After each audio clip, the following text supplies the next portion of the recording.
ګرانو او خوږو هیوادوالو چې د هیواد دننه یاست یا په نورو هیوادو کې د روغتیا هیله درته کوم. ارزو کوم خوشحاله او سلامت اوسئ. دا څرګنده ده چې روژه د عبادت، د ایمان او د دیانت د پاکولو میاشته ده. دا هم لا څرګنده ده چې روژه د امداد او مرستې میاشته ده هغو بېوزلو انسانانو ته چې په میلیونو په هیواد کې یا په نورو هیوادو کې شتون لري.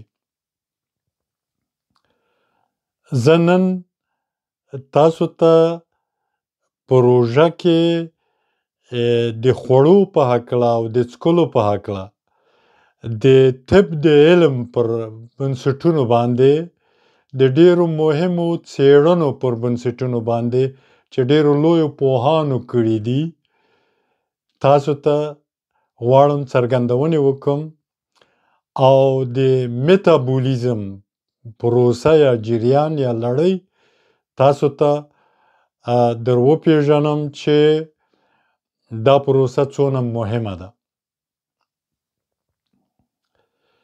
زما دا خبرې هغه میلیونو خوارو وطنوالو ته چې هغوی د ماښام لپاره په روژه ماتي لپاره څه د خوړلو لپاره نه لري. د ما خبرې هغوی ته مخامخ نه دي.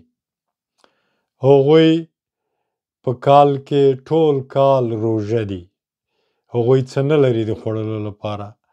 بنان زه د هغوی لپاره څه وړاندیزونه هم نه لرم.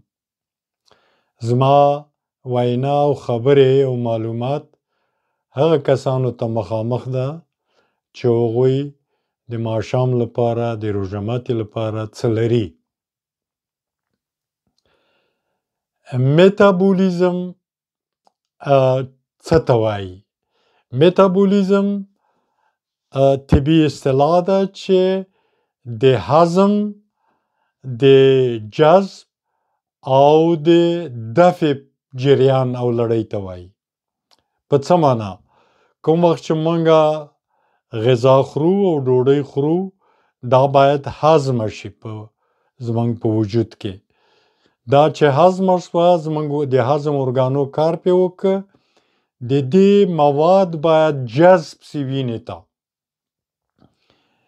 کوم مواد؟ ویټامینونه، منرالونه او ټول مفیده او ګټور مواد باید وینې ته جذب شي او حجرو ته لاړ شي. دا ښه او مفید مواد او ګټور مواد حجرو ته لاړ شي چې بدن ترې ګټه واخلي او په دې لړۍ کې کثافات او چټلي منځته راځي، یعنی کثافات تولیدیږي او دا کثافات باید دفع شي. د دفع ارګانونه دا کثافات اخلي او دا له بدنه وباسي. دغه ټولې لړۍ ته د میتابولیزم جریان یا لړۍ وایي. هضم، جذب او دفع که یو د دې پوره تکمیل نشي او پوره سرته ونه رسیږي زمونږ بدن تاوانونه ویني، زمونږ بدن ناروغیو خواته ځي او مونږه له بدو ناروغیو سره مخامخ کیدلی شو. اوس زه تاسو ته وړاندیزونه لرم چې څنګه مونږه خواړه وخورو، څونه خواړه وخورو، څه وخت یې وخورو چې دغه پروسه دغه میتابولیزم مکمل او بې له دې نه چې خنډونه پکې پیدا شي دا اجرا شي. تاسو د په ماښام کې خپله روژه په 2 ګیلاسه ګرم اوبو چې په هر ګیلاس کې نیم دانه د لیمو شربت پکې وزبیښئ او دا وڅښئ. او کولی سئ یوه یا دوه دانې خرما هم ورسره وخورئ. پس له ده نه تاسو طبعا خپل لمونځ کوئ، ولې لمونځ په کراره وکئ. کراروالی یو بله ګټه لري چې زه تاسو ته وایم.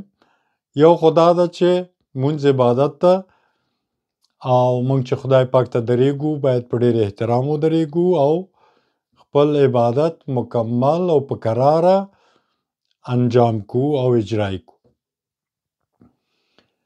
وخت چې تاسو خپل عبادت او لمونځ په کراره اجرا کوئ، د هغو ښکلو اوبو تر مابین چې تاسو څکړي دي او د خوړو تر مابین حد اقل نیم ساعت واټن راځي.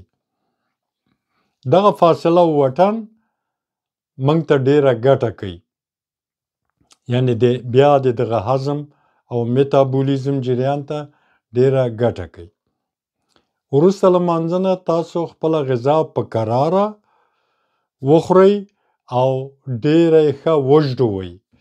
تقریبا هره مړۍ په کافي اندازه وژډوئ او خپله غذا په کراره وخورئ. که تاسو په خپله خوړو کې د ماښام پاخه او خام سبزیجات ولرئ، رنګارنګ دا د تاسو بدن ته خورا ګټه رسوي. خورا ویټامینونه په سبزیجاتو کې دي، منرالونه دي او ډېر ښه انزایمونه پکې دي چې هغه بیا هم د هضم لپاره کومک کوي. او همدارنګه د پروتین د جوړولو لپاره ابتدایي مواد چې هغه ته امینو ظهیرې وایي، دا په سبزیجاتو په میوه‌جاتو کې دي. نو یعنې که موږ غوښه ونه خورو ولې سبزیجات وخورو، مثلا زردکې ولرو په خپله غذا کې، په زردکو کې کافي اندازه امینو ظهیرې وجود لري چې هغه نه د موږ بدن ځان ته پروتین جوړوي. او یا مثلا په حبوباتو کې پروتین وجود لري لکه لوبیا، نخود، دال. دا هم چې تاسو په ماښام کې په غذا کې ولرئ، دا ګټور خواړه دي، ګټورې غذاوې دي.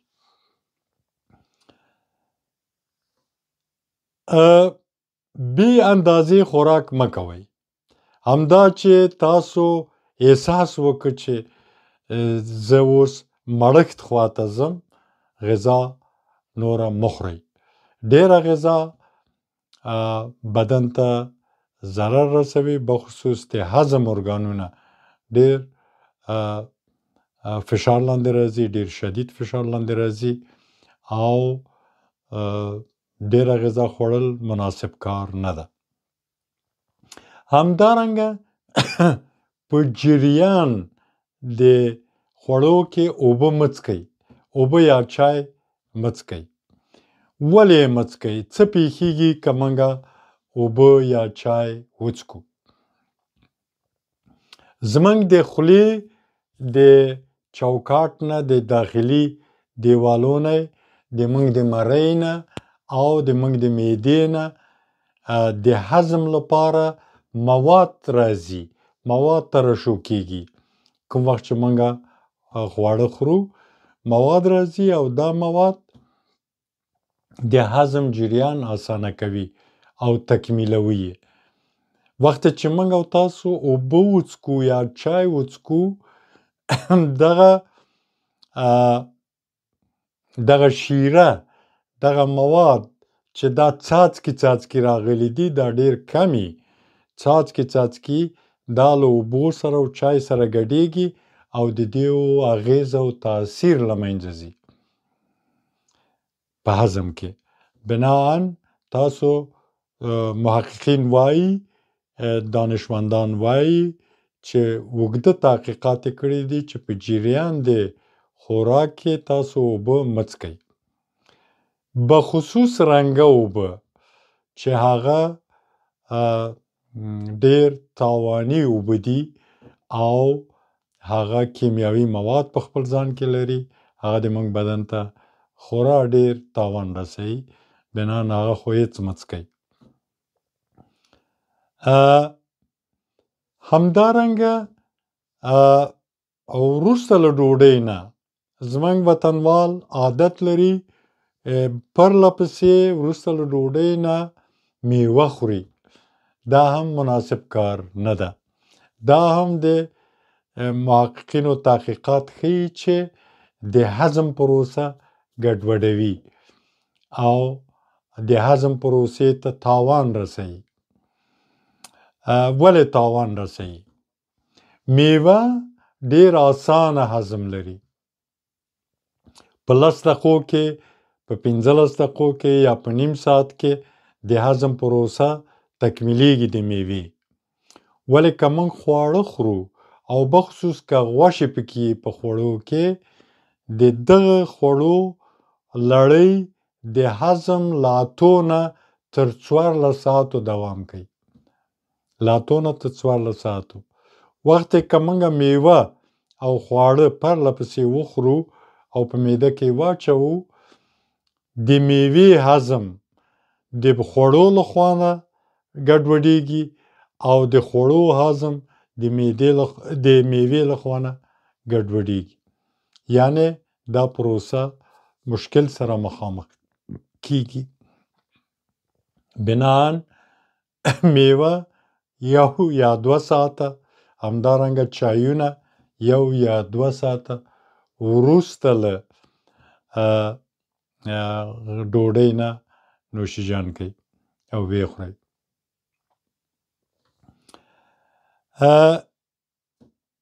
کوم چایونه ښه دي؟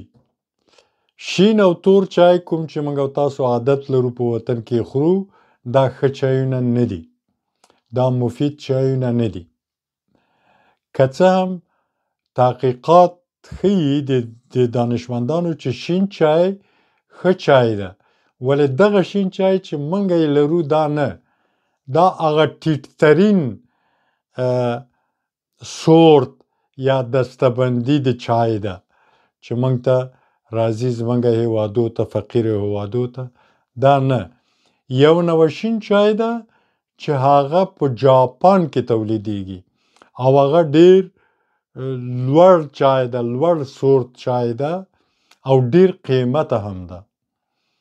مثلا زه مثال تاسو ته وایم چې تاسو په تفاوت وپوهیږئ. 1 کیلو چای چې موږ او تاسو اخلو 15 یا 10 یورو. زه په یورو وایم چې ځکه زه په دغه جغرافیه کې ژوند کوم. ولې دغه جاپاني چای چې تاسو وغواړئ 1 کیلو یې واخلئ، دا له 150 یورو نه شروع کیږي پورته. یعنې هغه ارزانترینې کیلو 150 یورو تر 300 یورو پورې ده. نو وګورئ چې څونه فرق کوي قیمت یې. همدغونه یې اغیز او تاثیر هم فرق کوي. په هر طور تور شین چای چې موږ لرو دا مفید چایونه نه دي. د بادیانو چای، د ادرکو چای او د ګل بابونه چای دا مفید چایونه دي د بدن لپاره. دا خورئ، ولې په همغه وخت مناسب وخت کې خورئ، یعنې غذا سره یې مه ګډوئ. په پیشنمي کې تاسو که پاخه سبزیجات یا یو قاب سلاته چې هغه له رنګارنګو سبزیجاتو نه جوړه سوي، ګډه سوي او 2 قاشقه د زیتون غوړي پې واچوئ او دا له یوې وړې پارچې ډوډۍ سره وخورئ او دا نوشیجان کړئ. دا ډیر ښه غذایي مواد تاسو بدن ته درکوي او تاسو په طول د ورځ کې ماړه ساتي. تاسو هیڅ لوږې احساس نه کوئ. ضمناً په پیشنمي کې په سباناري کې کوشش وکړئ چې همدغه چایونه، دا مفید چایونه وشکئ، ګرمې اوبه وشکئ او کلیمو سره یې وشکئ، هم ډېر ګټور ده. موږ او تاسو په دغه اوسني توضیحاتو کې ولیدل چې د میتابولیزم جریان چې پکې جذب و دفع و هضم و جذب و دفع وجود لري، دا څونه مهمه لړۍ ده او د موږ د بدن سلامتي او روغتیا څونه د جریان یا دغه لړۍ پورې تړلې ده. موږ باید پام وساتو چې څومره غذا وخورو، کوم رقم غذا وخورو او څنګه اوبه وشکو، څه وخت اوبه وشکو، څه وخت چای وشکو، دا خبرې مراعات کړو. ښې غذاګانې موږ ته سبزیجات، پاخه سبزیجات دي لکه بامیه، فاصلیه، ګلپي، کرم، بروکولی. دا هغه بهترین سبزیجات دي چې موږ یې لرلی سو. همدارنګه موږ نخود، لوبیا، دال، عدس، دغه غذاګانې دا هم ډېرې مفیدې غذاګانې دي او د موږ بدن ته په کافي اندازه منرالونه او پروتیني مواد راکولی سي. دا غذاوې ډېرې مفیدې دي. وچه ډوډۍ، وریځې او غوښې دا د موږ د بدن لپاره، د انسان د بدن لپاره مناسبې غذاګانې نه دي. که موږ هر څونه وکړی سو وچه ډوډۍ کمه وخورو، وریځې په کمترین مقدار وخورو او همداسې نور شیان چې له وړو جوړیږي لکه مکروني چې دلته په اروپا کې ورته شپږتي وایي، یا همداسې ورته شیان چې له وړو جوړیږي، د دې نه ډډه وکړو. بخصوص کیک او کلچې چې هغه په ډېر لوړ حرارت کې پخیږي او غوړي پکې ډېر اچول کیږي، دا مناسبې غذاوې نه دي. موږ ناروغتیا خواته بیایي او موږ زړښت خواته بیایي. پروسه د زړښت ډېره چټکیږي چې موږ که دا رقم غذاګانې وخورو. ګرانو هیوادوالو، تاسو لطف وکئ دغه ویډیو خپلو نورو دوستانو ته، خپلو آشنایانو ته، دوستانو ته، خپلوانو ته ولېږئ چې هغوی هم ترې ګټه واخلي. همدارنګه لطف وکئ دا ویډیو لایک کئ، سبسکرایب یې کئ او ملاتړ ترېنه وکئ. او ضمناً که پوښتنې لرئ، که سوالونه لرئ د روغتیا په هکله، د سلامتي په هکله، د خوراکو په هکله، د میوو په هکله، لطف وکئ هغه ماته ولیکئ. زه په لازم فرصت کې تاسو ته جواب در کوم او تاسو ته معلوماتونه ارائه کوم. همدارنګه موږ او تاسو پوهیږو چې د موږ په هیواد کې کار او روزګار نشته. په میلیونونه انسانان بیکاره دي او عاید نه لري او له ډېر سخت اقتصادي او مالي مشکل سره مخامخ دي.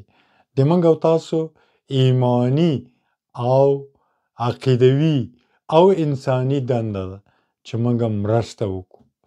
هر څونه چې موږ او تاسو مرسته وکړو انسانانو سره، بېوزلو انسانانو سره، موږ او تاسو خپل ایمانی او انساني دندې ترسره کړي دي. هماغه معروفه خبر د شعر د سعدی صاحب چې بنی آدم اعضای یکدیگرند که در آفرینش یک گوهرند، چو عضوی به درد آورد روزگار، دگر عضوها را نماند قرار.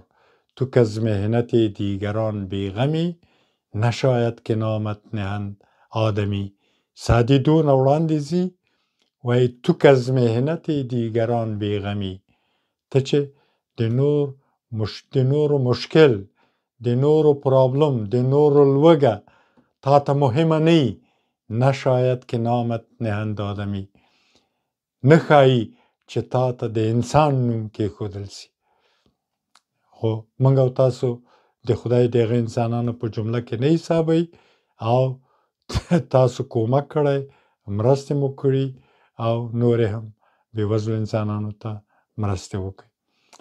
تاسو له توجه نه چې ویډیو مو تر پایه وکتله، ډېره ډېره مننه. ښاد او آباد اوسئ.